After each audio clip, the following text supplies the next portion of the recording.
against the Libyan leader. We meet today on a crisis marked by ongoing violence amid a growing humanitarian emergency and a political situation that could quickly deteriorate further. Meeting in emergency session over the weekend, the Security Council acted with unanimity and decisiveness. I welcome as well the strong statements from many international leaders and organizations, the League of Arab States, the African Union, the Organization of the Islamic Conference, and the European Union. Well, for more on this, we're joined by Thomas Weiss. He's a director of the Bunch Institute for International Studies. He's in New York. Thanks a lot for joining us, Mr. Weiss. When Gaddafi My pleasure. heard the news, he'd hardly be quaking in his boots, would he? No, I don't think that's the case. This is the first time in the history of the United Nations that a country has been thrown off a human rights body. 60 years of the Commission on Human Rights and now 5 years of the Human Rights Council. This is a precedent that may not make him quake in his boots, but it does suggest that the rest of the community of states is definitely not pleased with the colonel's behavior. Does this open the door to more substantive steps? Well, the Security Council, all things considered, the Security Council acted about 20 times as quickly as it normally does last weekend in putting on economic sanctions, an arms embargo, travel sanctions, diplomatic sanctions, and referring the matter to the International Criminal Court. All of this was under the menace or the black cloud of also a no-fly zone and perhaps other military action. So it seems to me that these steps are interim steps, but they do suggest that there also may be others. Well, Russia's been saying that it's a no-go for the no-fly zone, possibly China as well. So it seems as if through the United Nations Security Council, it's going to be practically impossible to get a no-fly zone imposed. How does that in any way then show that it's going to be possible for some sort of intervention internationally in a practical sense inside Libya? Well, the measures that were agreed because there was a menace of military action. That's certainly why the Russians went along, and the Chinese went along, in my view, because Lebanon said this is a must. You can't stand in the way of a unanimous Security Council decision. My sense is, however, that NATO may be perfectly willing to move ahead if the Security Council is not. What will it take for NATO to actually move ahead? It's the largest fighting force the world has ever known. What would it take? What would it take Gaddafi to do? My guess is if Gaddafi continued strafing civilians from helicopters and airplanes or engaged in a civil war to the east and the west, as he seems to be likely to do, or if the forces from outside began to attack Tripoli and he attacked civilians.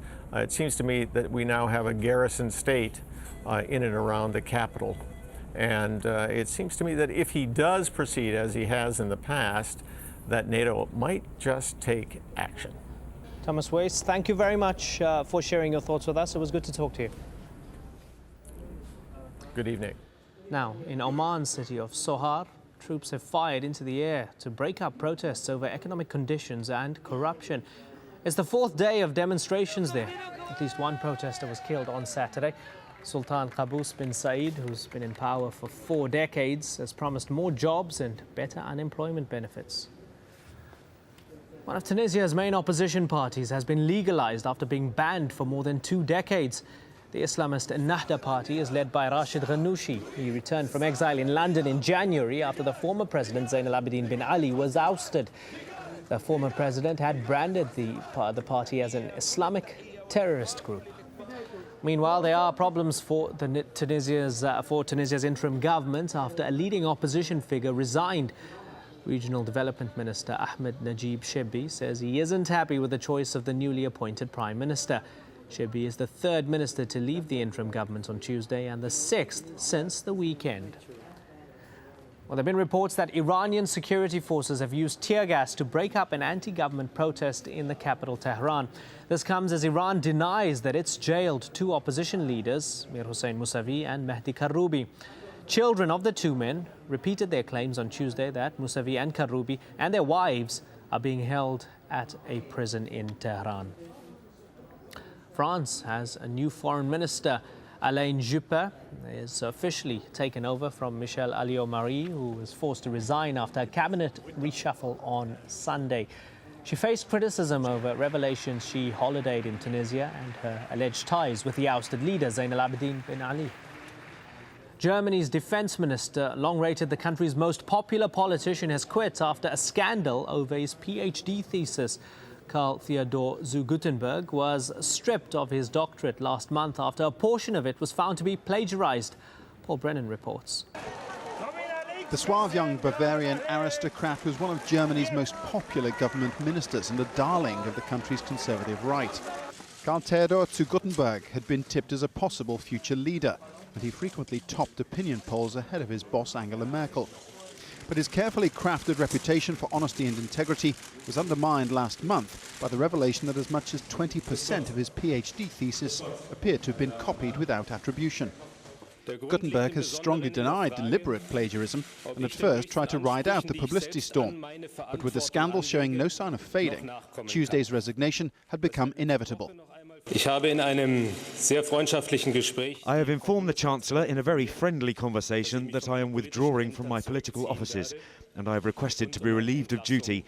This is the most painful step of my life.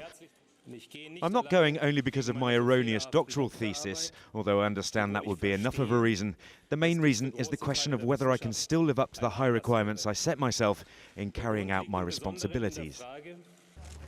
Angela Merkel's initial support for her defence minister was a risky strategy, no doubt with an eye to securing conservative votes in 3 crucial state elections later this month. But headlines such as Baron Cut and Paste had made Guttenberg more of a hindrance than a help in recent days.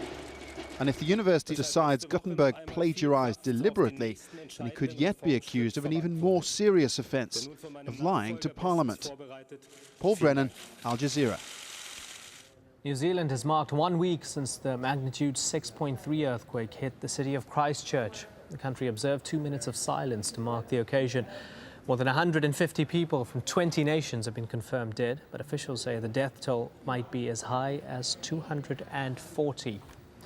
The French fashion house Christian Dior has fired its creative director John Galliano after a video emerged of the designer praising Hitler and making anti-Semitic comments. The video came days after the fashion house suspended Galliano pending an investigation into another alleged anti-Semitic incident in a Paris cafe last week. Dior said that Galliano's behavior in the video was particularly odious.